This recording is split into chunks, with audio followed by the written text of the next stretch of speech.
Santo Yakobus dan Filipus. Dua rasul yang menunjukkan kesetiaan dan komitmen sebagai seorang murid Tuhan selama menemani Yesus dalam karya pewartaan kerajaan Allah sampai dengan Yesus wafat dan kemudian Yesus bangkit. Mereka juga tetap setia dan komit sebagai seorang murid yang kemana-mana mewartakan Kristus. Semoga teladan kesetiaan, komitmen mereka akan Yesus itu juga menjadi contoh yang baik untuk kita jadikan prinsip hidup sebagai seorang murid Tuhan, setia dan komit pada Yesus. Dalam nama Bapa dan Putra dan Roh Kudus. Amin. Ada cukup banyak poin yang baik untuk direnungkan dari perikop Yohanes pasal 14 ayat 6 sampai 14 tersebut. Saya menyebutnya beberapa saja supaya tidak menjadi terlalu lama. Yang pertama, Yesus mewahyukan diri sebagai jalan kebenaran dan kehidupan. Teks ini menginspirasi banyak orang sehingga bertobat dan mengimani Yesus, karena jelas sekali Yesus mengatakan, "Akulah jalan." Yesus tidak hanya menunjukkan jalan, tetapi dia sendiri adalah jalan. Dia juga tidak hanya mengajar tentang kebenaran, tetapi dia sendiri adalah kebenaran yang sejati. Dan dia juga tidak hanya berteori tentang kehidupan, tetapi dia sendiri adalah kehidupan yang sejati bagi kita umat manusia. Dan hidup yang sejati bukan hanya hidup di dunia ini puluhan tahun, 70, 80, kalau sampai hebat 100 tahun, tetapi it is a limit time, waktu yang terbatas.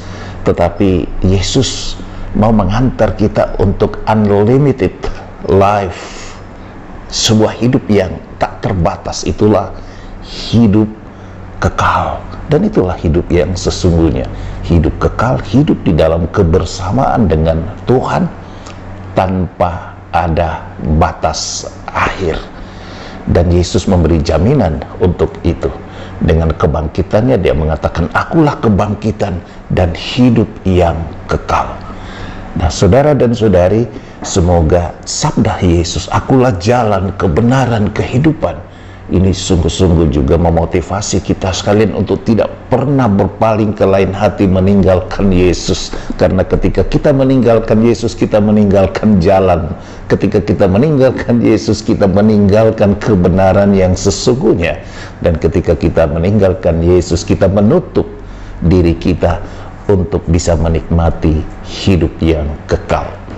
Itu poin pertama. Poin yang kedua, Yesus juga mewahyukan diri sebagai anak yang satu dengan Bapa. Barang siapa melihat aku, ia melihat Bapa. Barang siapa mengenal aku, ia juga mengenal Bapa.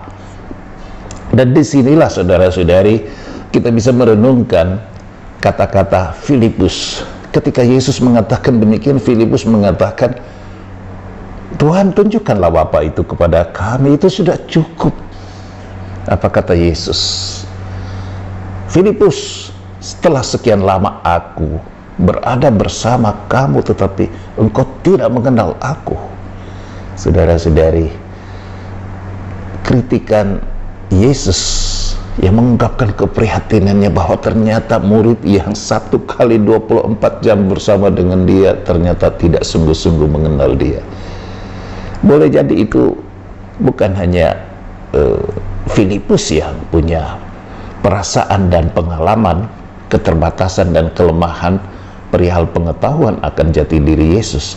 Boleh jadi juga murid-murid yang lain, bahkan kita semua. Saya pikir, untuk saya seorang pastor, saya seorang imam, tapi saya juga harus dengan rendah hati mengakui belum sungguh-sungguh mengenal Yesus sebagaimana apa adanya Yesus. Karena mengenal Yesus itu bukan hanya soal teori.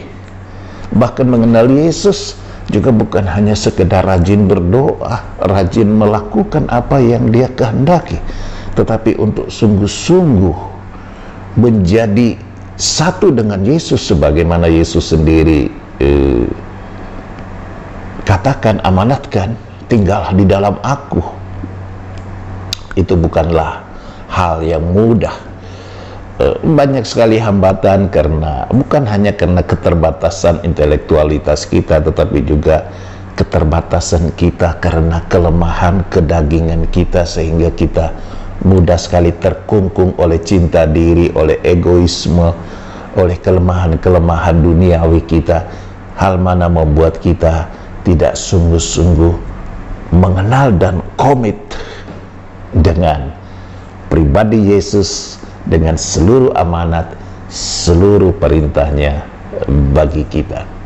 Dan bagi saya, saudara-saudari, kelemahan-kelemahan manusiawi seperti yang ditunjukkan oleh Filipus, lain kali juga murid-murid yang lain, bahkan Petrus, kita tahu dia juga pernah menyangkal Yesus.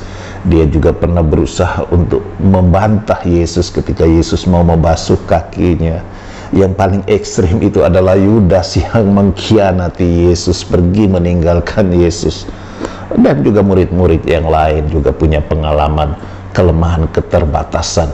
Bagi saya, ini poin yang sangat berharga untuk menyadarkan kita semua bahwa para murid itu dipanggil untuk mengikuti Yesus bukan karena mereka itu punya pribadi yang sempurna, bukan karena mereka hebat, bukan karena mereka tanpa cacat, tanpa kelemahan. Tidak. Begitu juga kita sekalian. Kita dipanggil menjadi murid-murid Yesus, kita menjadi milik kepunyaan Yesus, kita bahkan diangkat menjadi anak-anak Allah. Itu semua tidak berarti bahwa kita ini adalah makhluk tanpa kekurangan dan kelemahan.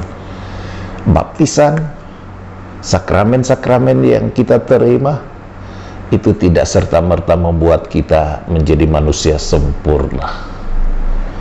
Para murid pun demikian. Dan ini hal yang patut kita sadari dari pihak kita manusia. Tetapi dari pihak Allah ini justru menunjukkan kebesaran kasih dan kuasa Tuhan. Ia memilih kita, seperti halnya dia memilih 12 murid, bukan karena kita hebat, bukan karena kita tanpa cacat, tetapi karena memang Tuhan punya rencana, Tuhan punya kehendak. Dia punya pilihan bebas untuk memanggil, memilih siapapun untuk menjadi murid-muridnya, untuk diangkat menjadi anak-anaknya. Untuk kami para imam misalnya, untuk dipilihnya menjadi imam-imam gerejanya. Tuhan punya kehendak. Bukan aku yang memilih kamu. Maaf, bukan kamu yang memilih aku, tapi akulah yang memilih kamu. Jadi ini kelemahan-kelemahan manusiawi kita justru membuat kita semakin harus mensyukuri kasih dan kebaikan Tuhan yang amat-amat sangat luar biasa.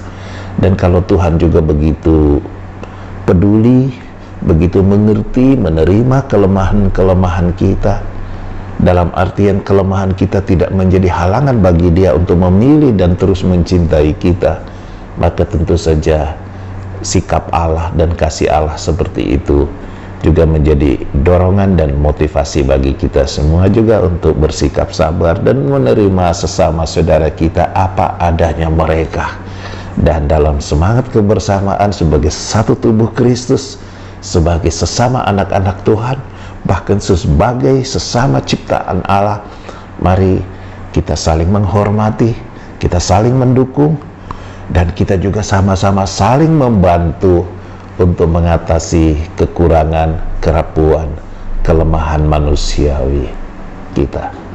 Selamat merayakan pesta Santo Filipus dan Yakobus, dan juga selamat menjalani hari-hari devosi kepada Bunda Maria selama bulan Mei ini. Tuhan Yesus memberkati kita semua. Dalam nama Bapa dan Putra dan Roh Kudus. Amin.